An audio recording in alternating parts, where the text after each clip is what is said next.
Starting in 5 seconds.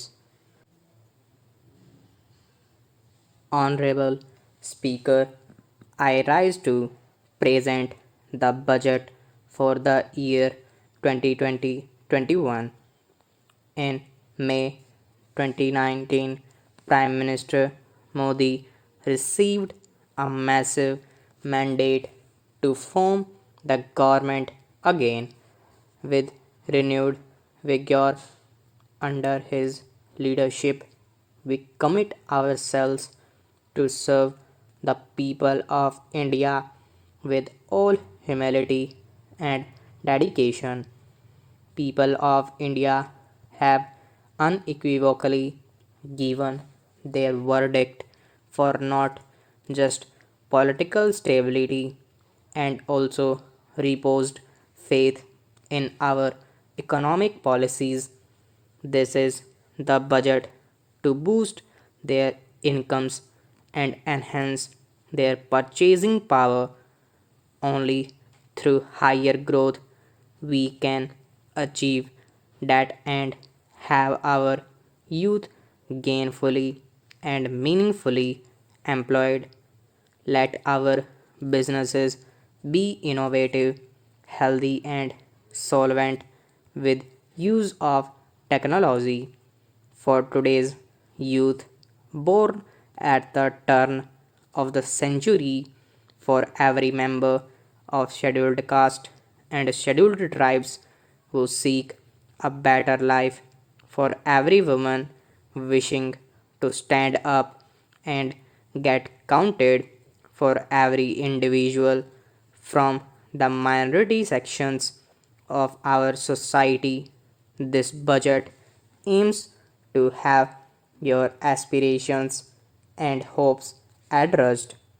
We wish to open up vistas for a vibrant and dynamic economy with a gentle breeze of new technology.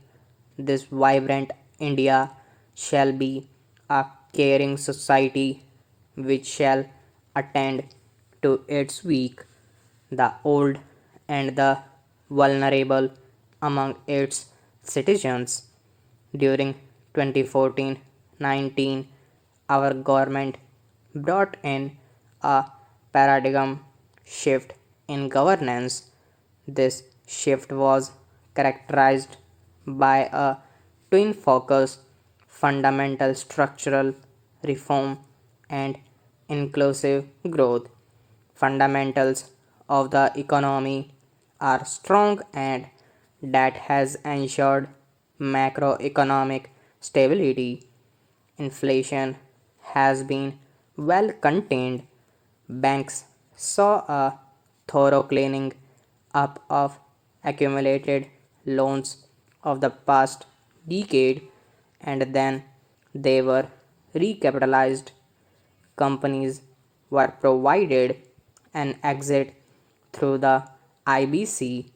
Several steps on the formalization of the economy were taken up.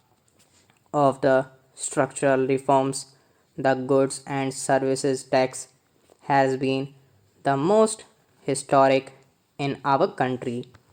Its chief architect is not with us today. I pay homage to the visionary leader, late Sri Arun Jaitley ji. At the time of rollout of GST, he had said, and I quote, "It will be an India where the center and states will work harmoniously towards the common goal of shared prosperity." The unanimity of the constitutional amendment and the consensus of the GST Council highlights that India can rise above narrow politics for the nation's interest. With the GST, country's interests are strengthened. True to this vision for the historic structural reform, the goods and services tax has been gradually maturing into a tax that has integrated the country economically. It has consolidated numerous taxes and cesses to one tax and facilitated formalization of economy. It has resulted in the efficiency gains in logistic and transport sectors. The turnaround time for trucks has witnessed a substantial reduction to the tune of 20% due to abolition of checkpost in GST. The dreaded Inspector Raj has also vanished. It has also led to significant benefits to MSME by way of enhanced threshold and composition limits. The effective tax incidence on almost every commodity came down substantially through several state rate reductions. An annual benefit of rupees 1 lakh crore has been extended to consumers. It amounts to 10% reduction in overall tax incidence. An average household now saves about 4% on its monthly spends on account of reduced GST rates. During this phase of maturing, GST did face certain challenges. This was natural as transition was effecting. GST Council has been proactive in resolving issues during transition.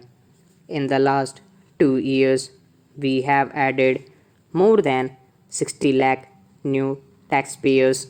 A total of about 40 crore returns were filed, 800 crore invoices were uploaded, and 105 crore e-way bills were generated. There has been extensive engagement with stakeholders. A simplified new return system is being introduced from April 1, 2020. A former Prime Minister had once voiced a concern that the fruits of the welfare schemes were not reaching the intended citizens. The common and deserving citizens was only receiving 15 paisa of every rupee sent for him. Guided by Sabka Saath, Sabka Vikas, Sabka Vishwas, our government and our Prime Minister added manifold speed and scaled up the implementation of schemes and programs that directly benefited the poor and the disadvantaged. I wish to list out only a few as examples. One, welfare schemes with direct benefit transfer embedded in them. 2, sanitation and water as provision of basic needs and as a measure of preventive health care. 3, healthcare through Ayushman Bharat. 4, clean energy through Ujjwala and solar power. 5, financial inclusion, credit support, insurance protection to vulnerable sections and pension scheme. 6, digital penetration with broadband and UPI. And 7, affordable housing for all through PMAY.